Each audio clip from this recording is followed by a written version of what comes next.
Mesdames, Messieurs, bonjour, bienvenue au midi de ce 6 août, voici les titres. Le président de la République, Abdelmadjid Tebboune, a ordonné l'envoi immédiat d'aide au peuple libanais frère. 4 avions algériens s'apprêtent à décoller en direction de Beyrouth, ainsi qu'un navire algérien chargé de matériaux de construction. Le drame qui a décimé le port de Beyrouth a fait 135 morts, plus de 5000 blessés et des dizaines de disparus. Un nouveau coup dur pour le Liban, fortement affaibli par une double crise politique et économique. Éclairage dans ce journal. Installation hier par le Premier ministre du comité d'évaluation des dégâts des feux de forêt. Il sera question, entre autres, de la prise en charge et l'indemnisation des citoyens touchés. Sur le terrain, la lutte contre les incendies se poursuit. Reportage à Blida. Situation épidémiologique, 551 nouveaux cas confirmés de coronavirus, 424 guérisons et 13 décès enregistrés lors du dernier bilan actualisé hier par le comité scientifique de suivi de l'évolution de la pandémie. Bonjour à tous, je vous le disais en titre, le président de la République, Abdelmadjid Tebboune, a ordonné à l'issue de l'entretien téléphonique qu'il a eu hier après-midi avec son confrère, le président Michel Aoun, l'envoi immédiat d'aide au peuple libanais frère, indique un communiqué de la présidence de la République.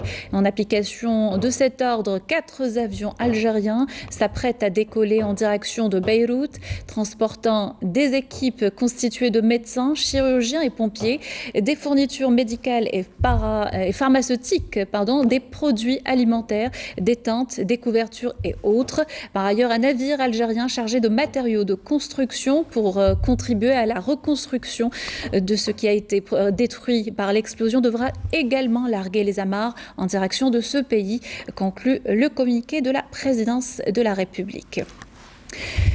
Et l'aide internationale a commencé à affluer aujourd'hui au Liban au lendemain du drame survenu à Beyrouth. Un large mouvement de solidarité internationale s'est enclenché dès l'annonce de l'incident. Karim Haïfa.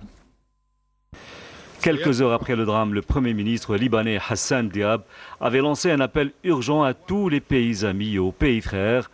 Un appel entendu par la communauté internationale, à commencer par la Banque mondiale qui s'est dite prête à mobiliser ses ressources pour aider le Liban. L'organisation qui venait de lui prêter 120 millions de dollars en avril pour soutenir le secteur de la santé a assuré qu'elle allait déployer son expertise pour entreprendre une évaluation rapide des dommages et des besoins et élaborer un plan de reconstruction. Sur le tarmac de l'aéroport de Beyrouth, le balai incessant des avions civils et militaires a marqué la journée de ce mercredi, à l'instar de l'Algérie qui a annoncé l'envoi de 4 avions et d'un bateau chargé d'aide humanitaire. Le Koweït a fait état de l'arrivée au Liban d'un avion contenant de l'aide médicale. L'Égypte a annoncé ouvrir un hôpital de campagne dans la capitale libanaise. La France a quant à elle envoyé un détachement de la sécurité civile et plusieurs tonnes de matériel sanitaire à bord de 3 avions. Des pays du Golfe, dont certains ont des relations diplomatiques et économiques étroites avec le Liban, ont aussi offert leur aide, dont plusieurs hôpitaux de campagne. Même élan de solidarité de la part de plusieurs pays arabes et européens qui promettent une aide humanitaire dans tous les domaines, en particulier dans le domaine de la santé. Depuis le drame, les Libanais réclament des comptes aux autorités libanaises, des autorités qui ont donné 4 jours à un comité d'investigation pour établir les responsabilités dans les explosions, selon le ministre libanais des Affaires étrangères. Mais cela ne suffira visiblement pas à calmer la colère des Libanais qui survivent dans un pays plongé depuis des mois dans une très grave crise économique, marquée par une dépréciation inédite de sa monnaie, une hyperinflation, des licenciements massifs et des restrictions bancaires drastiques. Et le dernier bilan de la double explosion qui a décimé le port de Beyrouth et les quartiers alentours fait état de 135 morts, plus de 5000 blessés et des dizaines de disparus. Pas moins de 300 000 personnes ont également été déplacées. En plus des pertes humaines, ce drame risque d'engendrer d'importantes répercussions sur la situation dans le pays. Un nouveau coup dur pour le Liban, fortement affaibli par une double crise politique et économique. Ahmed Kateb.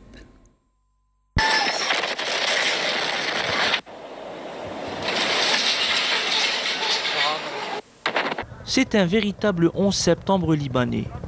La double explosion qui a soufflé le port de Beyrouth a non seulement démontré l'extrême fragilité de l'État libanais, mais surtout les interférences des puissances régionales, à leur tête Israël. Même si ce dernier réfute toute responsabilité dans ce cataclysme, tout porte à croire que la guerre en sourdine entre lui et le Hezbollah, qui se déroule jusqu'ici sur les théâtres syriens et sud-libanais, s'est déplacée au cœur de la capitale Beyrouth. Coup fatal pour le Hezbollah, début d'un nouvel épisode de déstabilisation institutionnelle du Liban. La catastrophe de Beyrouth coïncide étrangement avec le jugement censé être rendu ce mercredi dans le procès des assassins de l'ancien Premier ministre Rafiq Hariri.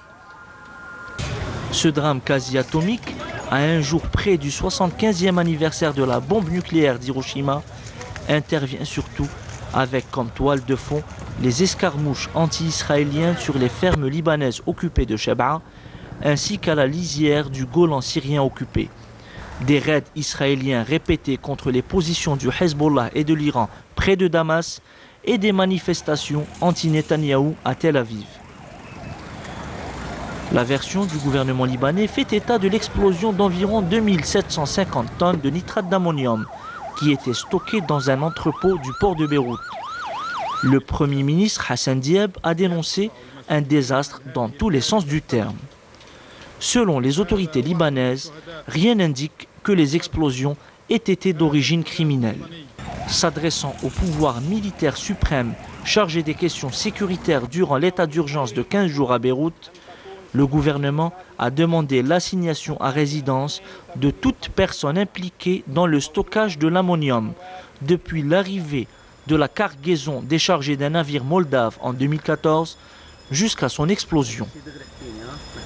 Le pire reste cependant la crise humanitaire et surtout alimentaire, après les crises politiques de l'hiver dernier et sanitaires du Covid-19. Pour un pays qui importe 80% de sa nourriture, l'image des silos des céréales installés dans le port de Beyrouth complètement éventrés par les déflagrations n'augure rien de bon. La FAO dit craindre à brève échéance un problème de disponibilité de farine. À la croisée des chemins, le pays du Cèdre devra faire preuve d'une grande capacité de résilience. Un pari que l'establishment politique devra impérativement relever. Il y va de l'existence même du Liban. Solidarité également avec le Liban. Sur la toile, les internautes algériens se sont empressés de montrer leur compassion via la diffusion et le partage de nombreux messages et de vidéos sur les réseaux sociaux. Yanis Eid Belkacem. Cry for Lebanon était le message qui affluait sur les réseaux sociaux. Des messages et images de solidarité qui se suivent sur Facebook et Twitter après l'explosion dans le pays du Cèdre. Les Algériens ont exprimé leur solidarité au peuple libanais, durement éprouvé par cette tragédie qui a causé des centaines de morts et de blessés. Toutes les tranches sociales, des anonymes ou des personnalités publiques, qu'ils soient footballeurs ou artistes, ils ont tous été choqués par les images impressionnantes de la perle de l'Orient, touchée en son cœur par un chaud après-midi d'août. Les Algériens ont encore une fois prouvé leur solidarité sans faille avec les peuples frères. De leur côté, les Libanais ont aussi répondu aux messages des internautes malgré leur état. Cette vieille dame répond à partir de son salon dévasté par l'explosion, par quelques notes de piano, comme un message d'espoir.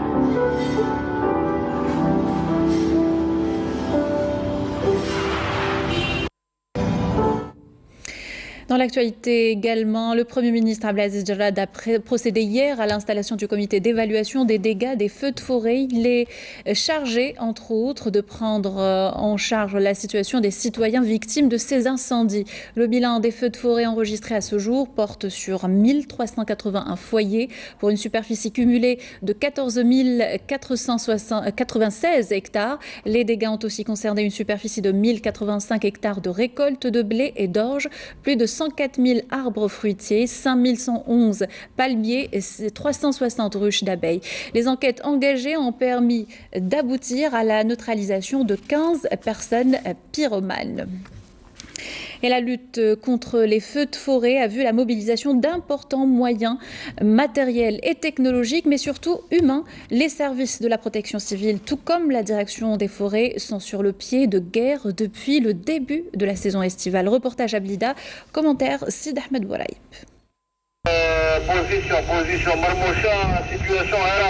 Ici à Shria, les gardes forestiers ne ménagent aucun effort et veillent au grain en cette période de l'année caractérisée par les nombreux départs de feux de forêt. Nous avons enregistré quelques incendies causés par des actes irresponsables, alors que d'autres ont été déclenchés volontairement. Nous avons de ce fait lancé des enquêtes pour mettre la main sur les coupables et déterminer les raisons de leurs actes.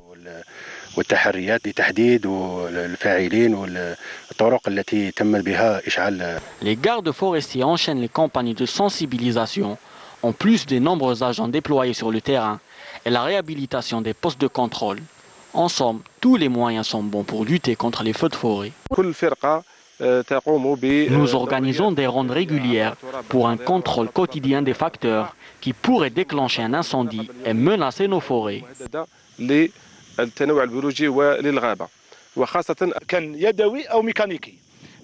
Nous utilisons la plupart du temps nos véhicules, dont les camions-citernes qui nous facilitent beaucoup la tâche. Mais parfois, nous faisons face à des terrains accidentés. Nous sommes alors obligés d'y aller à pied.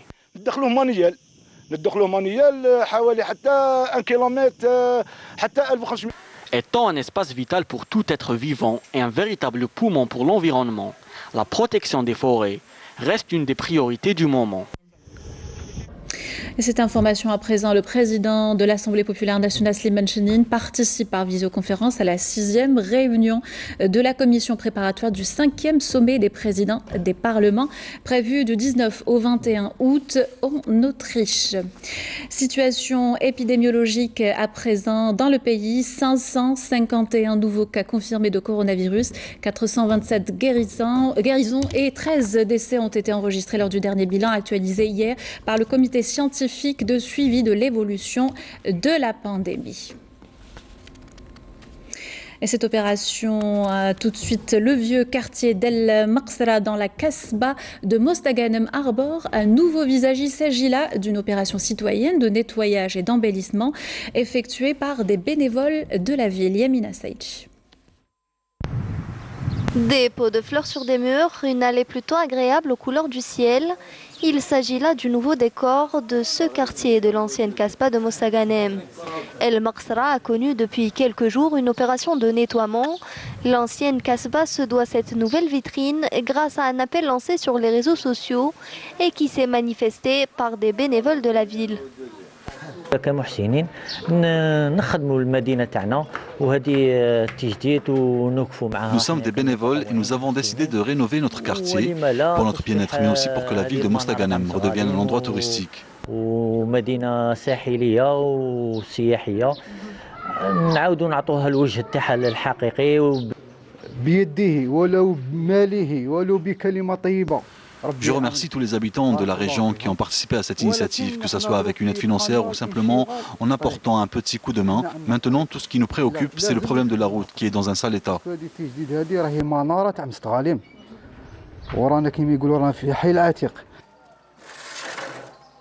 Même si la pandémie du Covid-19 a paralysé bon nombre d'activités, cela n'a pas empêché les habitants de se lancer dans des opérations de rénovation de leur quartier.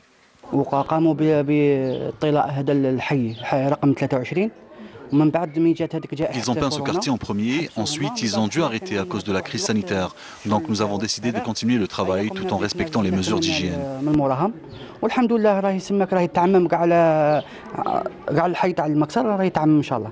للناس اللي تغير على الولاية هذه ولا على الحي هذا خاطر كاع Nous sommes tous de Mostaganem. Les gens ont commencé à nous aider en nous ramenant de la peinture, des pinceaux et même des pots de fleurs.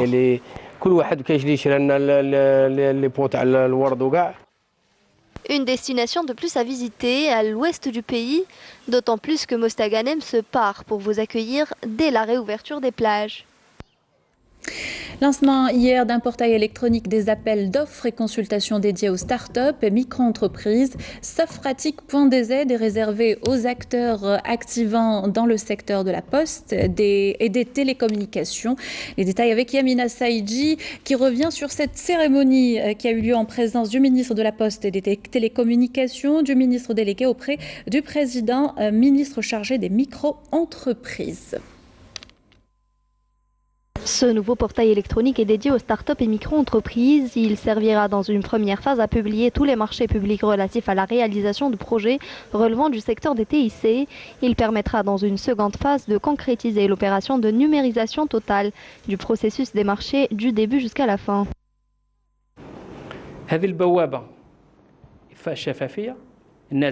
Ce portail a été conçu et développé en concertation et en coordination avec les trois parties, en concrétisation des clauses de la Convention, cadre conclu en juin dernier visant à encourager et accompagner les jeunes porteurs de projets, un moyen qui est à même d'assurer plus d'équité et de transparence et une concurrence à plus large échelle dans les processus d'obtention de marché. Le portail Safkatic permettra dorénavant aux jeunes d'accéder à l'information à travers un moteur de recherche conçu pour filtrer tous les appels d'offres, consultations et opportunités du secteur par wilaya et domaine. Ce portail est le fruit d'un travail de plus d'un mois et demi. C'est un acquis car le problème de toutes les entreprises algériennes, hormis les micro-entreprises, c'est le manque d'information et de communication.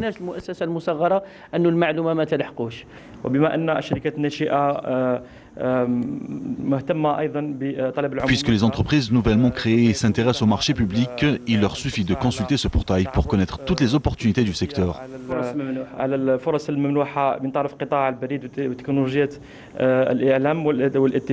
Le portail représente également une fenêtre ouverte à tous les secteurs qui voudront apporter leurs contributions et propositions pour l'amélioration et l'enrichissement de la plateforme en matière de TIC. Ouverture progressive des plages décidée par le président de la République. L'annonce a réjoui les Algériens, mais n'est pas pour autant synonyme de relâchement. Le contrôle est renforcé, notamment pour les commerces à proximité des plages. Exemple à Dar el Beida avec Sarah Derbel.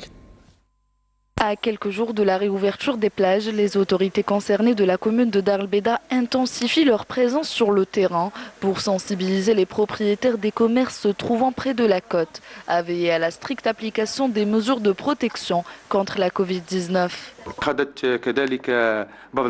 La circonscription administrative de Dar el Beida a pris plusieurs mesures avant la réouverture des plages et a tracé un programme varié pour assurer le respect des mesures d'hygiène.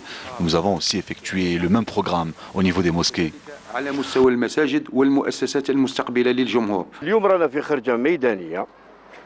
Aujourd'hui, nous sommes sortis sur le terrain avec les services de sécurité pour sensibiliser les commerçants avant la réouverture des plages.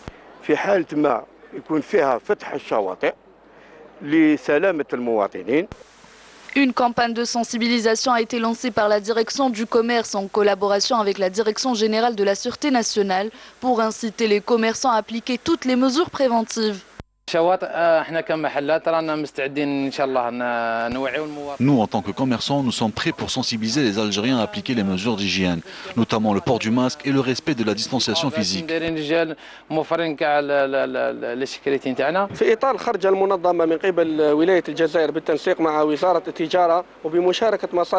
de la sortie organisée par la Daïra de Dar el Beida en collaboration avec le ministère du Commerce et de la Direction générale de la Sûreté nationale, qui a pour but de sensibiliser les commerçants à proximité de la plage et de les inciter à appliquer et respecter toutes les mesures barrières pour endiguer la propagation du Covid-19.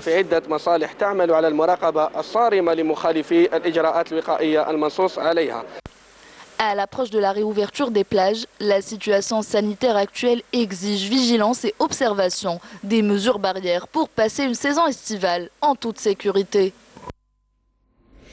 Et on termine notre journal avec ce portrait d'une des légendes du football espagnol, Iker Casillas, ex-gardien de but du Real Madrid. À 39 ans, le joueur quitte les stades après avoir remporté plusieurs titres, dont une Coupe du Monde et 3 Champions League. Sarah Derbel.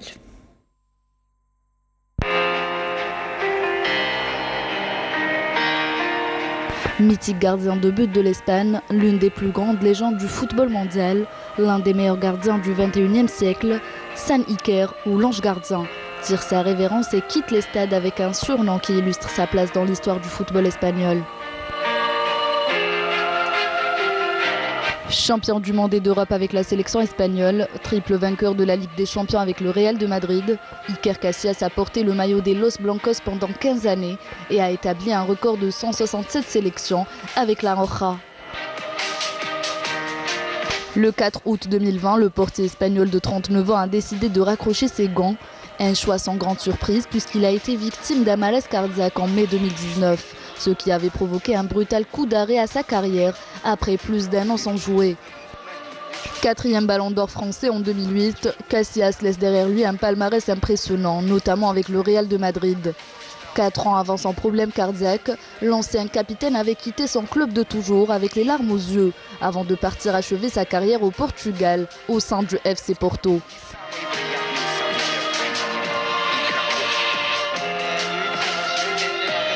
C'est à la fois l'un des jours les plus importants et les plus difficiles de ma vie sportive, avait déclaré le gardien mythique lors de ses adieux. Ajoutant que l'important est le chemin que vous parcourez et les personnes qui vous accompagnent, pas la destination vers laquelle cela vous mène, car cela avec du travail et des efforts vient seul. Et je pense pouvoir dire sans hésitation que cela a été le chemin et la destination de rêve.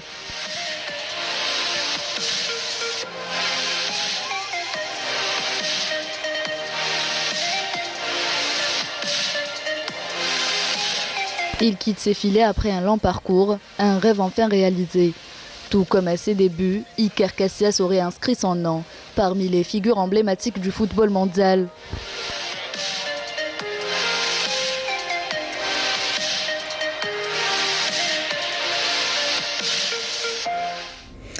Avec ceci, nous arrivons à la fin de notre journal. Tout de suite, des nouvelles du ciel avec Amel Laribi. Quant à moi, je vous retrouve ce soir pour le 19.